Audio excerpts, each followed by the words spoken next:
Il fait soleil, il fait chaud, si chaud dans cette étendue désertique. 3 hommes avancent péniblement, et la lumière rend leurs yeux presque aveugles. Les chameaux soulèvent le sable désespérément fin. Ils sont chargés de montagnes de bagages, et des étoffes chamarrées débordent des attelages. Leurs vêtements trop riches encombrent les hommes, et les voilà transpirants et essoufflés, au milieu des odeurs acides des bêtes et de la poussière de sable. Ils sont 3, 2 très vieux mages perclus de rhumatisme et un jeune apprenti astrologue. Juchés sur des chameaux nonchalants, les 2 plus âgés se laissent bercer au rythme lent de leur monture. Ils sont fatigués et grommellent contre leur sort. Le plus jeune, lui, est grimpé sur un modeste mulet. Il avance gaiement, tout en fredonnant une chanson. Parfois, il saute pour courir dans le sable, quand les 2 vieux mages ferment les yeux. Quel paradis pour lui! Mais que font donc les 2 vieux mages dans ce désert inondé de soleil? Il fait chaud, il fait si chaud dans cette étendue désertique. Rien de plus étranger à ces hommes que cette lumière aveuglante. Le jeune apprenti le sait bien, ses compagnons de route sont des êtres de l'ombre. Combien a-t-il passé de nuits à les seconder, lui qui aime tant la lumière? Ce sont des astrologues, des savants, des mages célèbres. Leur vocation est de lire dans la course erratique des étoiles et de prédire l'avenir. Toutes les nuits, ils s'enferment dans leur antre, une pièce isolée sur la terrasse de leur palais, une chambre interdite qui abrite secrets et vieux grimoires. À peine peut-on entendre le grincement de leurs plumes traçant des signes cabalistiques. Seule la faible lueur de leurs lampes à huile les éclaire quand ils sont penchés sur leurs livres, le regard aiguisé et les sourcils froncés. Ils tracent sur le parchemin des orbites stellaires, des routes célestes, des chemins de lumière. Parfois, ils déplient péniblement leur vieux corps voûté pour se déplacer vers la fenêtre. Et ils épient le moindre changement de trajectoire, persuadés qu'au ciel sont écrites les destinées humaines. Mais voici qu'un beau jour, ou plutôt une nuit, est apparue une nouvelle étoile. Non, pas une vulgaire petite étoile, non, pas une étoile filante qui passe trop vite pour qu'on ait le temps de l'observer, non, une grande et belle étoile, bien incrustée au milieu du ciel, une étoile magnifique, si resplendissante que les vieux mages ne tiennent plus en place. Ils en oublient leur rhumatisme et abandonnent leur vieux grimoire pour rester des heures à la lucarne, les yeux rivés sur ce signe inouï. Jamais ils n'en ont contemplé de pareil. Elle doit annoncer un événement extraordinaire. Oui, c'est certain, cet astre annonce l'avènement d'une nouvelle ère, une naissance qui va bouleverser le monde. Voilà pourquoi un matin, ils se mettent en route, presque sans réfléchir, en suivant l'étoile qui les guide. Ils se mettent à cheminer ensemble dans le désert. Quelle folie! Il fait soleil, il fait chaud, si chaud dans cette étendue désertique. Ils ne savent même pas en quel pays, en quel palais, va naître l'enfant tant espéré. Ils sont partis d'Orient, ils ont quitté le sol rassurant de leur pays natal et les voilà perdus.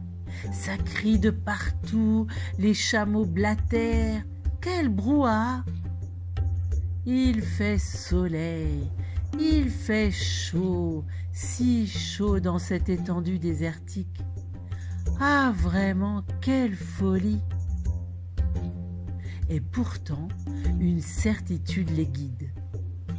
Leurs calculs savants leur ont prédit l'avènement d'un nouveau roi pour le monde. Tout concorde, ils en sont sûrs. Et le petit Jeannot, qui n'a pas eu son mot à dire, est d'accord. Du moment qu'on voyage, il est heureux. Sur son mulet, il s'amuse à les dépasser, à leur tourner autour, à agacer les chameaux alourdis de bagages. Lui, il est vêtu légèrement. Point de mal pour l'encombrer. Rien. Juste une barbe naissante ombre son visage juvénile et un sourire se devine sur ses lèvres. Il rit de ces vieux mages qui transpirent sous leurs lourds vêtements, tout encombrés de leur savoir et de leurs vieux grimoires. Ils auraient bien mieux fait de rester chez eux, dans le confort de leur vieux palais. Lui, le jeune, c'est un fugitif, un exilé.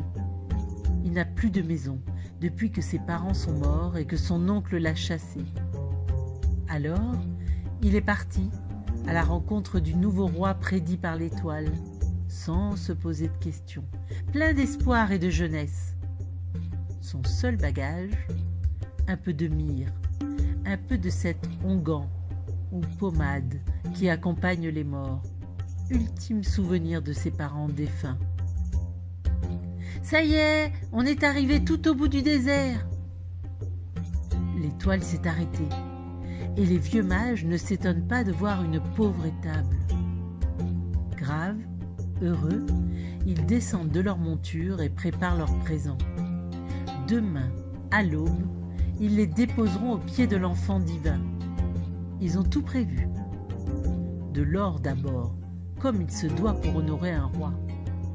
Le vieux mage extrait de ses bagages le précieux métal, avec des gestes précautionneux et ravis. L'or brille alors dans les reflets du feu de camp, presque autant que l'étoile au ciel. Un beau cadeau vraiment. Quant au second mage, il a choisi l'encens, et il est si fier de son choix qu'il le respire longuement, avant de le déposer précieusement dans son coffret. Son expérience et ses calculs ne peuvent le tromper. Le nouveau-né sera non seulement le roi du monde, mais sa naissance est divine. Seul l'encens, parfum réservé aux dieux, est digne de cet être exceptionnel annoncé par l'étoile. Groupés autour du feu, au milieu des bagages et des bêtes, les vieux mages exhibent leurs cadeaux et palabrent sans finir. Mais le jeune astrologue s'éloigne du groupe et se recroqueville dans sa pauvre couverture. Depuis quelques jours, il s'est assombri. Plus de fantaisie ni de gambade. Il ne sourit plus. Et ce soir, il s'est éloigné du campement. Il s'enroule dans une couverture seul dans le froid du désert. Il écoute les grommellements des chameaux, les ronflements des hommes. Il regarde l'étoile au ciel, si proche et si lumineuse, mais il ne trouve pas le sommeil. Quel cadeau pourrait-il offrir au nouveau-né? Quel cadeau offrir à cet enfant qu'il a cherché avec tant d'enthousiasme et de joie? À quoi bon cette longue route? Il regarde ses mains vides, puis se recroqueville, les genoux serrés entre ses bras. L'instant tant attendu est arrivé et il se trouve si démuni. Au loin, le son d'une flûte parvient à ses oreilles. Ce sont les bergers qui les ont rejoints et veillent sur leurs troupeaux. Même ces pauvres d'entre eux, les pauvres, ont préparé un présent. Les agneaux, les petits agneaux qu'on entend bêler et appeler leur mère. Lui n'a rien, rien que la myrrhe, sève des arbres de son enfance, qui ressemblent à des larmes coulant de leur tronc. Ce n'est que le parfum des bois de son enfance. Décidément, il se sent si seul, si tourmenté, sans rien qui puisse le rassurer dans cette nuit. Alors, quand l'aube dessine les contours de l'étable, quand tous s'avancent en silence pour ne pas réveiller le bébé, le jeune astrologue se fige. Il voudrait bien partir ou mourir de honte et de solitude. Mais il est emporté par le flot de tous ces gens venus adorer Emmanuel, ce bébé. Tapi dans l'ombre, caché par les lourdes parures des vieux mages, il regarde l'enfant. Et soudain, l'enfant s'éveille et le regarde. Et son regard est si captivant qu'il s'avance. Sans réfléchir, il ouvre ses mains et dépose au pied de la crèche la myrrhe, cette pommade, son unique trésor. S'il se retournait, il lirait dans les yeux de ses compagnons la stupéfaction. Pourquoi offrir au bébé si vivant ce qu'on offre aux morts? Ils ne comprennent pas. Mais le bébé gazouille et le jeune mage a des étoiles dans le cœur. Pour lui, désormais, Jésus est celui qui triomphe de toutes les morts. Il est le vivant.